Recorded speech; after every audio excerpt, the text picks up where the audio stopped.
এই রমজান মাস আসছে, রমজান না আপনার দিকে রমজান মাস আসছে না নাকি? হ্যাঁ এই বাবা, গোটা পৃথিবীতে রমজান আসছে। রমজান মাসে তিনটা বিভক্ত তিন ভাগে। রমজান আছে কারো জন্য আপনার খুশির সংবাদ, কারো জন্য সর্বনাশ, কারো বলছে রহমত, কারো বলছে রহমত। কি কথা বল না কেন? কেউ বলছে রহমত আইলো রে, আবার কেউ বলছে পাকা রহমত। এ বাবা, যারা আল্লাহওয়ালা হবে, ইমানওয়ালা, দিনওয়ালা, কলমাওয়ালা মুসলমান হবে, তাদের আনন্দিত হবে। আর যারা বাবা খাওয়া দাওয়া অসুবিধা হবে, তারা বলবে রহমত আইলো রে, কবে যাবে? বিরক্ত জনগণ, ঠিক না? আবার অনেকজন বলে কিনি বাপের টাকা নাই, রোজা করতে শুকাইতে হবে আমাদেরকে। আল্লাহ বলছে তোর হুমকি বলে মানবে ভাঙবে, তুমি দেখ আই হারাম খো আই তুই। এ বাবা, রোজা তো আল্লাহর রহমত আমাদের উপরে। আল্লাহ 12টি মাসের ভিতরে একটা মাস আমাদেরকে দিয়েছে। এই মাসটা আমরা নিয়ামত নিব না বাবা? নিয়ামত ভোগ করবো না? এ কথা বলুন, শুনেলেন? সুস্থ শরীরে কেউ যদি দিনের বেলায় পানাহার করে, কেউ যদি একটা দানাও খেয়ে ফেলে, তার জন্য সেটা খাওয়া হারাম, গলগলে হারাম। সে একটা দানা খেলো মানে পোকা খেলো, বুঝতে পারলেন না?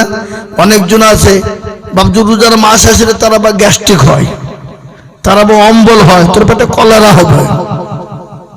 কি হবে? কতক্ষণ না কতক্ষণ কলেরা হবে। আল্লাহকে ফাঁকি দিবা? অত সহজ নয়। রোজার মাসে কি হুজুর গ্যাস করতে পারিনি, হারাম করে 10টা করে দুধ চাপাচ্ছে প্রতিদিন। তোর হুড়কি মেরে মানজা ভাঙবে, তুই মেরে দেখ, আই দেখবে। এ বাবা, আর মরণ হবে না? হবে না? জোরে বলুন। মরণ তো হবে, মরতে হবে। হে মুসলমান, খবর নিয়ে দেখো, তোরা মারা গেছে খবর না।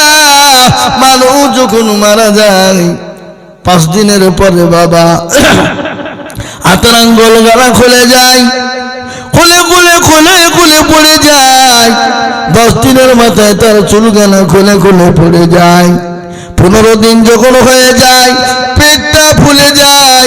20 দিন পরে তার পেটটা ফেটে যায়, সমস্ত শরীরের মাংস গলা পোকাতে খেয়ে নেয়।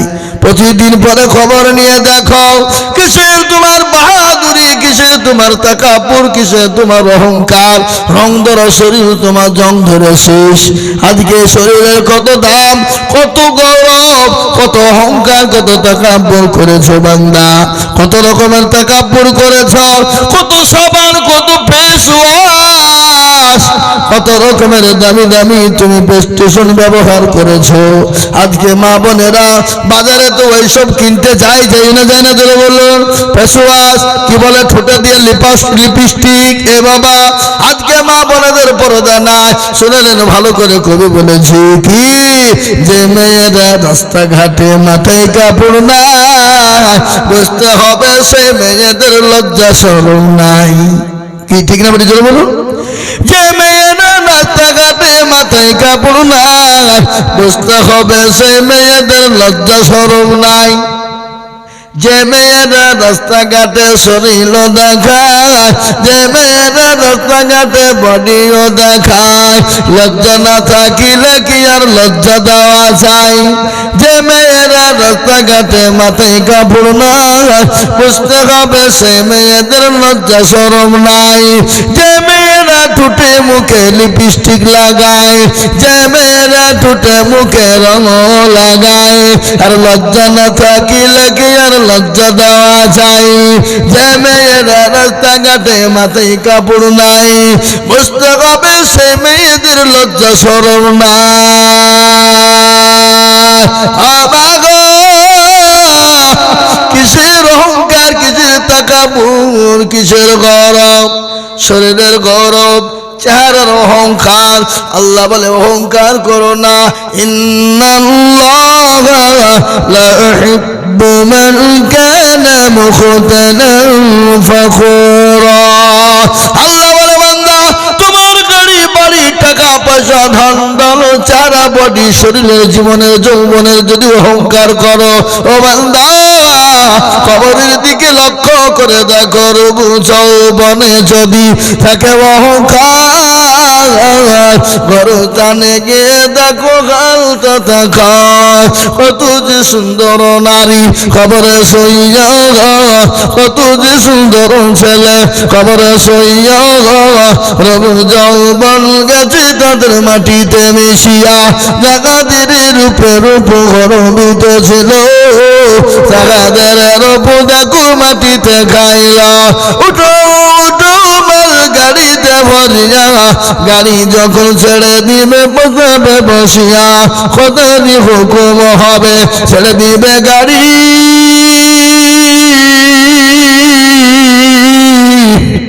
আর জমিনেতে পড়ে পড়ে দিবে গড়া গড়ি এ মুসলমান এ আল্লাহওয়ালা নিঃশ্বাসের বিশ্বাস নাই চোখ দুটো বন্ধ হতে দেরি আপনার আদরের বিবি আপনার অর্ধাঙ্গিনী আপনার কলিজার সন্তান আপনার কোলে না চাপলে সে সন্তান ঘুমায় না আপনি আপনার কলেজের সন্তানকে কোলে না নিলে থাকতে পারেন না আপনি মরতে দেরি আপনার ছেলে আপনার কাছে ভিড়বে না ভয়ে পালিয়ে যাবে আপনার আদরের বিবি আপনার অর্ধাঙ্গিনী বিবি আপনি রাতে মারা যাবেন আপনার বিবি আপনার পাশে ভয়ে বসবে না বলে ভয় লাগবে ভয়টা কেমন কেমন লাগছে গাটা ঝিমঝিম ঝিমঝিম করছে এ মুসলমান আপনার বিবি আপনার কাছে থাকবে না সকাল হয়ে যাবে খবর দাও পাড়া প্রতিবেশীকে ইমামকে বলো মায়েকে বলে মসজিদে বলে ইমামকে বলে দাও বলে কি বলে না জোরে বলুন আমাদের দেশে ইমামকে তাড়াতাড়ি কখন বলে কেউ যদি মারা যায় তারপরে তাড়াতাড়ি খবর দেয় কিন্তু বিবাহ শাদীতে কিন্তু ইমামকে আগে বলে না ভুলে যায় কতক্ষণ হ্যাঁ কেউ মহিলা আগে খবর দেয় মৌলবি কোথা আছে দেখ আগে এ বাবা আর যদি বিয়ে শাদীতে মৌলবীর কোনো খবর থাকে না বিয়ের দিন মৌলবীর কথা বিয়ে পড়াতে যে মনে পড়ছে বলে হুজুরকে বলেছিনি বলে না রে ছিছি বলা হয়নি হারামখোর ও দুনিয়ার সব কিছু মৌলবীকে আগে বলবে আর খাওয়ান দাওয়ান বিয়ার সময় তো মৌলবীকে সেই দিন টেনে নিয়ে এসে বিয়ে পড়াবে এরকম সমাজ আছে না জোরে বলুন এ মুসলমান আল্লাহওয়ালা আজকে কাদের দোষ দিবেন কাকে বলবেন কার কথা বলবেন আমরা সবাই তো গুনাহে জর্জরিত হয়ে গেছি আমরা সবাই তো পাপে পাপিত হয়ে গেছি আমরা সবাই তো দোষে দূষিত হয়ে গেছি তাই লম্বা করব না জাহাঙ্গীর সাহেবরা এই মজলিসটা করেছে প্রোগ্রামটা করেছে খরচ কিছু দিতে হবে না নাই জোরে বলুন এখানকার একটা কথা বলি মুসলমান একটা কথা বলে দিই শুনে নেন ভালো করে রমজান মাসে আমরা রোজা করব তারাবি পড়ব 20 রাকাত তারাবি করে কাজে বলুন এই কথা বলেন এখানে আজকাল কিছু ভণ্ড উঠেছে আমাদের সমাজে হারামখোর ইহুদির দালাল শয়তান ওরা বলছে 8 রাকাত তারাবি পড়বে ফাঁকি মারা ধান্দা ওর মুখে কিল মেরে মুখ ভেঙে ফেলবো শয়তান 20 রাকাত পড়বেন না যে নাকি বেশি হবে তাতে পড়বেন এই 20 রাকাত নামাজ পড়লে নাকি বেশি হবে না গুনাহ হবে নামাজ বেশি পড়লে গুনাহ হবে নাকি গুনাহ হবে না নাকি হবে খবরদার আপনারা 20 রাকাত নামাজ পড়বেন তারাবি 20 রাকাত খবরদার ছেড়ে দিবেন না আপনি চলে যান বোম্বাই গুজরাট দিল্লি মহারাষ্ট্রে চলে যান প্রত্যেকটা মসজিদে লেখা আছে 20 রাকাত তারাবি নামাজ পড়না হি জরুরি है ये सुन्नत मुअक्कदा है ये पढ़ना जरूरी है 20 रकात ही पढ़ना चाहिए क्यों कत बचो ना কথা হ্যাঁ প্রত্যেকটা মসজিদে চলে যান দেখিবেন দিল্লি বোম্বাই গুজরাট মহারাষ্ট্র সুরাটে চলে যান পুনাতে চলে যান প্রত্যেকটা মসজিদে লেখা আছে মসজিদে দিল্লির জামে মসজিদের গেটে লেখা আছে 20 ही रकात तरावी पढ़ना चाहिए 20 ही रकात पढ़ना चाहिए 20 ही रकात तरावी पढ़ना चाहिए कोई 8 रकात बोलेगा तो उसको भगा देगा भाग जाए आज नबी के दुश्मन इस्लाम के दुश्मन कुरान के दुश्मन अल्लाह के दुश्मन ए बाबा বুঝতে পারলেন না লাপিতের কাজ কি কথা কন না কেন? লাপিতের কাজ কি?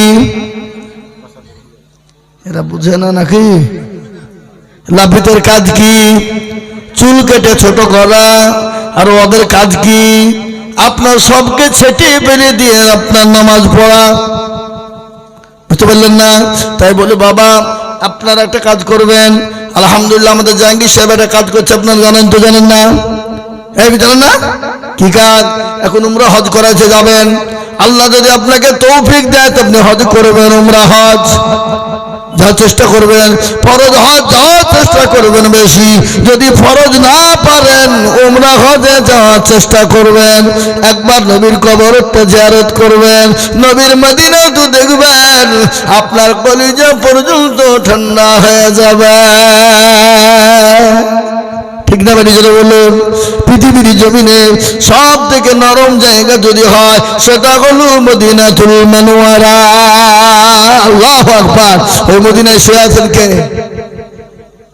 এটাও যদি আপনাদের বুদ্ধি তৈরি হয় তাহলে আমরা কপাল পোড়া গো। হ্যাঁ, মদিনায় শুয়ে আছেন কে? এখনো বুঝছে না? জানেন না আপনারা? বিশ্ব নবী ঘুমাচ্ছেন নাকি? আল্লাহ নবী শুয়ে আছেন। হে মুসলমান, আল্লাহ আমরা তো বড় কপাল পোড়া। মদিনাতুল মুনাওয়ারায় রওজাতুল মুবারকে শুয়ে আছেন জনাবে মুহাম্মদুর রাসূলুল্লাহ সাল্লাল্লাহু আলাইহি ওয়াসাল্লাম। এ বাপ, আল্লাহ আমাদেরকে যেন মদিনা জিয়ারত করার তৌফিক এনায়েত করুন। আল্লাহুম্মা আমিন। তা আজকে প্রোগ্রাম করতে গিয়ে তো একটু খরচ হয়েছে না হয়নি? জোরে বলুন। হয়েছে না হয় নাই? তো আমি আপনাদেরকে বলবো, পাবজি ভাইরা, মায়েরা, বোনেরা, আপনাদের কাছে 100 খান করে টাকা নগদে নগদে জানতে পারবেন একটু দেন। এই মজলিসের ছেলেরা, এই দেশের যুবকরা ইচ্ছা করলে তো গান দিতে পারতো না? এই রমজান মাস এসছে রে, তো রমজান মাসে একবারে ধুম ধাক্কা খানি দিয়ে দে, গুনাটোনা করে জান্নাত করবে নাকি? দেন দেন, হাতে দেন, আমার হাতে দেন। মুসাফির, এই আমি মুসাফির। আমি যদি ডাইরেক্ট বাড়ির দিকে আসতো মুসাফির হতো না, কিন্তু আমি এখন তো মুসাফির হয়ে এখানে থেকে দাও রে বাবা। কোথা থেকে দিছি খাপা বেবাব দে আবার লিয়াইনা না ইয়া রাব্বানা ক্ষমা করে দাও তুমি সব গুনাহ, গুনার মাবুঝা মাথায় নিয়া কাঁদতেছি। ক্ষমা করে দাও মাবুদ আল্লাহ ইলাহি, কত গুনাহ করেছি আমরা জীবনে, ক্ষমা করে দাও নবীজির শাফায়াতে। ক্ষমা যদি না করো তুমি বান্দারে, বলো বান্দা যাবে কার দ্বারে। হে মুসলমান দরদি, আল্লাহ তো বড় ভালো, আল্লাহ বড় বন্ধু। তুমি অন্যায় করেছো, ত্রুটি করেছো, পাহাড় সমতুল্য গুনাহ করেছো। আমাকে বলো রে বান্দা, আমার কাছে ক্ষমা চাও, আমি আল্লাহ তোমাকে ক্ষমা করে দিব, মাফ করে দিব। এ মুসলমান, আজকে আমি আপনাদেরকে বলি, আল্লাহ আমাদেরকে বানিয়েছেন, কখন কোন টাইমে আমরা চলে যাব, কখন কোন টাইমে মারা যাব পৃথিবীর কেউ বলতে পারবে না।